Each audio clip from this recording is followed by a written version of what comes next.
Start.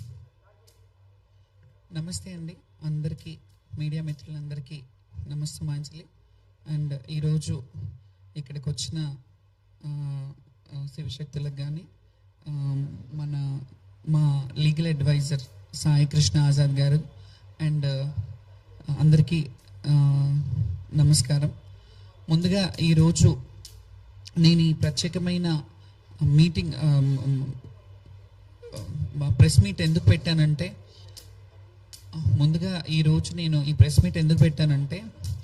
మొన్న జరిగిన శ్రీ ఉజ్జయిని మహంకాళి అమ్మవారి బోనాల సందర్భంగా ఏవైతే చెదురుమదురు ఘటనలు జరిగినాయో దాన్ని ఉద్దేశించుకొని కొన్ని విషయాలు చర్చించడానికి వచ్చాము. కొన్ని అపోహలు, కొన్ని వాస్తవాలు అన్నీ ఎలాగైతే బయట ప్రజలకు వెళ్తున్నాయో, ఇది రాంగ్గా పోర్ట్రేట్ అవుతున్నాయో కొన్ని విషయాలు, వాటన్నిటి మీద సంజాయిషి చెప్పడానికి వచ్చాను. అలాగే మా మీద కూడా కొన్ని విమర్శలు వచ్చాయి, వాటికి ఆన్సర్ ఇవ్వడానికి వచ్చాను.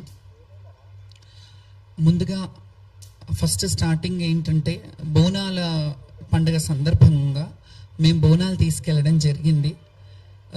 మాకు కొన్ని టైమింగ్స్ పెట్టి కొన్ని ఏర్పాట్లు చేసిన సంగతి మీ అందరికీ తెలిసిందే. ముందు మీటింగ్స్కి ఇన్వైట్ చేసి మమ్మల్ని రమ్మన్న సంగతి తెలిసిందే. సో మేము వెళ్ళాము, అక్కడికి టైంకే వెళ్ళాము.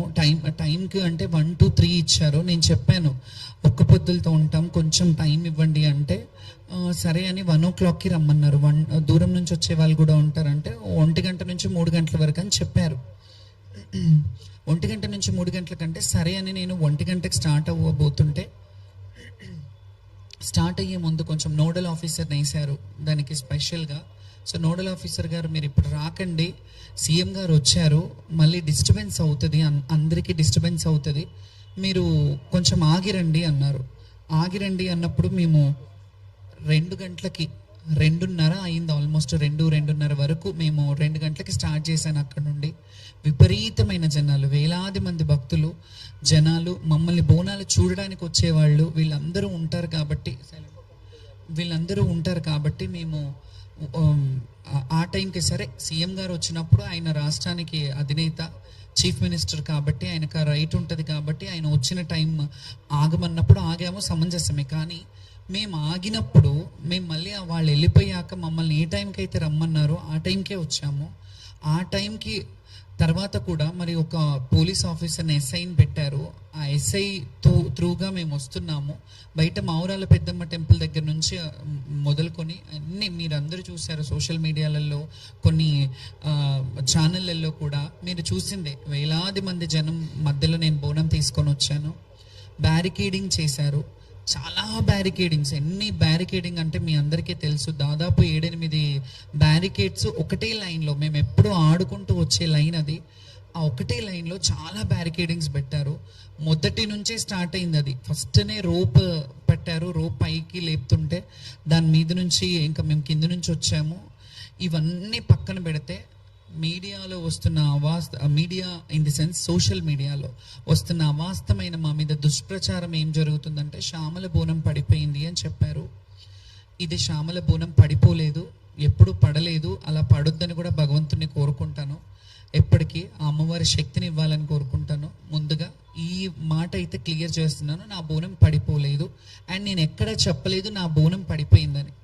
ఇది వాళ్ళే కొన్ని ఛానళ్ళల్లో, కొన్ని యూట్యూబ్ ఛానల్స్లలో కావచ్చు, సోషల్ సైట్స్లలో కావచ్చు, సోషల్ ప్లాట్ఫామ్స్లో కావచ్చు, వాళ్ళే ఇట్లా బోనం పడిపోయింది, అట్లా జరిగింది, ఇట్లా జరిగిందని చెప్పారు. నా బోనం ఎక్కడా పడలేదు. కాకపోతే ఎప్పుడు వచ్చే విధంగా మాత్రం రాలేదు. ఆటపాటలతో, దప్పు వాయిద్యాలతో అట్లా వస్తుంటే చాలా బ్యారికేడ్స్, అంటే ఒక దగ్గర వదిలేరు, మళ్ళీ ఇంకో దగ్గరకు వచ్చేసరికి ఇంకో బ్యారికేడ్. మీరు చెప్పినట్టు మాతో 5 మందిని పంపిస్తానంటే అది కూడా పంపించలేదు. ఒకరిద్దరినే లాస్ట్ వరకు, ఒకరినో ఇద్దరినో పంపించారు. ఒడిబియ్యం మిస్ అయిపోయాం మేము అక్కడే, ఒడిబియ్యం కూడా వెనక్కి అయిపోయినాయి. సరే ఇవన్నీ అయ్యాయి, సంతోషంగా వాయిద్యాలను పెడతానన్నారు. ఇదంతా తర్వాత చెప్తాను. ఫస్ట్ బోనం పడిపోయిందా లేదా అనే క్లారిటీ ఇస్తా. బోనం పడలేదు. ఇప్పటి వరకు అయితే నా ఇన్నేళ్ల చరిత్రలో, ఇన్నేళ్ళు నేను బోనాలు ఎత్తుతున్నాను, ఎప్పుడు పడలేదు. సో ఈసారి కూడా పడలేదు. కాబట్టి నా ఫ్యాన్స్కి, నన్ను నమ్ముకునే భక్తులకి, వీళ్ళందరికీ నేను ఈ విషయంగా మీకు చెప్తున్నాను ఈ ప్లాట్ఫామ్ విధంగా. అది ఆ వీడియోస్ కూడా పెడతాను, నేను నా ఇన్స్టాగ్రామ్లో పెడతాను. నేను వెళ్ళి బోనం ఎక్కించేది. కాకపోతే అసంతృప్తితో వెళ్ళిన మాట వాస్తవమే. ఎందుకంటే ఎప్పుడు ఆనందంగా ఆటపాటలతో, మీ అందరికీ తెలుసు, గత వీడియోలు చూస్తే వాయిద్యాల నడుమ, డప్పు సప్పుళ్ళ నడుమ అమ్మవారి పూనకంతో వెళ్ళే వాళ్ళము. ఎక్కడికక్కడ నిర్బంధనం మెల్లిగా మెల్లిగా మెల్లిగా, అంటే ఇది ఒక టార్గెటెడ్ విషయంలాగా జరిగినట్టు అనిపించింది నాకు. ఎందుకంటే ఇందులో జరిగిన తప్పిదం ఏంటంటే, మాకు యాక్చువల్లీ పోలీస్ డిపార్ట్మెంట్ నుంచి ముందుగా ఒకరోజు ముందు కాల్ చేశారు. వెళ్ళాం, మీటింగ్కి రమ్మనంటే వెళ్ళాం. వెళ్ళి వాళ్ళు చెప్పిన టైమింగే, మీరు లక్షలాది మంది వస్తారు, ఈ లక్షలాది మందికి ఇబ్బంది కావద్దంటే మీరు ఈ టైంలో రండమ్మా, మీకు ఏ ఇబ్బంది ఉండదు, మిమ్మల్ని సాఫీగా పంపిస్తాము. మోర్ ఓవర్ అందులో ఇంకో మాట చెప్పింది ఏంటంటే, హామీ ఇచ్చింది, ఇది కూడా వీడియోలు ఉన్నాయి, నేను పెడతాను ఇవి.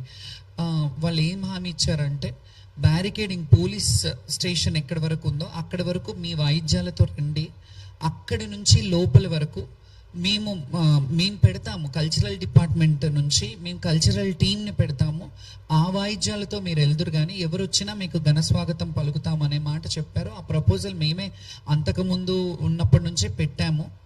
గతంలో మంచిగా జరిగింది, మంచిగా జరిగినప్పుడు మంచిదని చెప్పాము, బాగాలేనప్పుడు బాగాలేదని చెప్తాము. మంచిగా జరిగినా బాగాలేకపోయినా ఎలాగైనా సర్దుకోవాలనే విషయం మీ తత్వం మాకు బోధపడలేదు, ఎలా సర్దుకోవాలి. ఎందుకంటే లక్షలాది మంది వచ్చే భక్తుల్లో మేము ఎన్నో సంవత్సరాలుగా మా జీవితాన్ని అమ్మవారికి అంకితం చేసి, మా జీవితంలో ఎన్ని ఒడిదుడుకులున్నా, ఎన్ని కష్ట నష్టాలున్నా, ఏ బాధలున్నా, ఎండ వాననక ఏది ఉన్నా, ఏది వచ్చినా, ఎలాంటి అవాకులు చెవాకులు వచ్చినా ఖచ్చితంగా సంవత్సరం అంతా ఆషాఢ మాసం ఎప్పుడు వస్తుంది, అమ్మకు బోనం ఎప్పుడు పెట్టాలి, మేము ఎప్పుడు వెళ్ళాలి, మేము ఎప్పుడు అలంకరించుకొని అమ్మకు కనపడాలి. ఎందుకంటే అలంకార ప్రియురం మేము, మా జీవితాలే అమ్మవారి సేవకు అంకితమైన వాళ్ళము. ఈ అలంకార ప్రియులం అనే ఇదిని మేము అమ్మవారిని ఆవహించుకొని అలా అలంకరయ్యి చక్కగా అమ్మవారికి మమ్మల్ని చూసి సంతోషిస్తుందేమో, అమ్మ మమ్మల్ని, ఆ బిడ్డలు వచ్చారు, నా బిడ్డలు చక్కగా వచ్చారు. ఎప్పుడైనా ఒక తల్లికి బిడ్డను చూసినప్పుడు వాళ్ళు చక్కగా ఉన్నారు, వాళ్ళు మంచిగా ఉన్నారంటేనే, వాళ్ళు హెల్త్గా వెల్త్గా అన్ని విధాలుగా బాగున్నారంటేనే అమ్మకు ఆనందం. అట్లాగే మేము అమ్మ బిడ్డలం కదా, మా తల్లిదండ్రులు అది ఉన్నా జీవితంలో వివక్షతకు గురైన జీవితాలు మావి.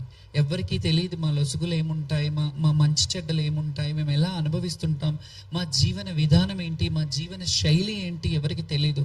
మేము అలంకారం చేసుకొని వస్తాం, వాళ్ళకేంటి అన్నట్టు ఉంటారు. కానీ మేము కూడా ఎవరి ముందు అలా ప్రొజెక్ట్ చేయొద్దు అనుకుంటాం. ఎలా అంటే, మాకేదో సింపతి చూపించాలి, ఎవరో వచ్చి సింపతి చూపించాలని ఏ రోజు ఆలోచించాం. మేము స్ట్రాంగ్గా, మా హక్కు, మా రైట్ ఇది, బోనాల కల్చర్ని రిప్రజెంట్ చేయడం మా హక్కు. బోనాల పండుగని ముందుకు భావితరాలకు చూపించాలి. ఈ కల్చరల్గా హిందుత్వంలో ఉన్న ఈ బోనాల పండుగ ఏదైతే ఉందో, బడుగు బలహీన వర్గ బిడ్డలు ఏదైతే చేసుకుంటున్న పండుగ ఉందో, ఈ పండుగని మేము చూపించడానికి ముందు భావితరాలకు చూపించాలి. ఇలా ఉంటాయి దేవాలయాలకు కట్టుబడి, మేము దేవాలయాలకి ఎలాగైతే మేము కట్టుబాట్లు ఉండి కొన్ని దేవాలయాలని ప్రమోట్ చేస్తున్నాము, అవన్నీ గతంలో చూసినట్టయితే ఇన్ని వేల లక్షల మంది వచ్చేవాళ్ళు కాదు కదా. కొంతవరకు జనాలు వచ్చేవారు, జాతర అంటే జాతరలా జరిగేది. మేము ఎంతమంది 2004 పేపర్ కటింగ్స్ కూడా చూపిస్తాను. నేను చాలా పేపర్ కటింగ్స్ కూడా తీసుకొచ్చాను, ఎందుకంటే మీకు చరిత్ర తెలియాలి. నేను ఎప్పటి నుంచి అమ్మవారి సేవ చేస్తున్నాను, ఎప్పటి నుంచి లైమ్ లైట్లో ఉన్నాను. లైమ్ లైట్లో నేను నిన్న వచ్చి ఏదో కొందరు ఏమని వాపోయారంటే సోషల్ మీడియాలో, ఆమె పబ్లిసిటీ స్టంట్ కావాలి అని అన్నారు. పబ్లిసిటీ స్టంట్ కావాలంటే ఈ ప్లాట్ఫామ్ అక్కర్లేదు.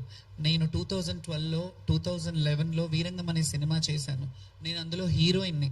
అందులో జోగిని వ్యవస్థ గురించి నేను పెట్టాను. నాకు లైమ్ లైట్ కొత్త ఏం కాదు, నేను పుట్టి బుద్ధిరిగినప్పటి నుంచి లైమ్ లైట్లోనే ఉన్నాను.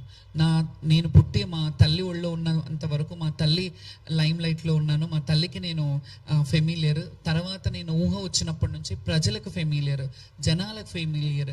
నేను ఇట్లా ఫెమిలియర్ పిచ్చి కానీ ఇంకేదో సోషల్ స్టంట్స్ చేయాలంటే నాకు చాలా వేస్ ఉన్నాయి.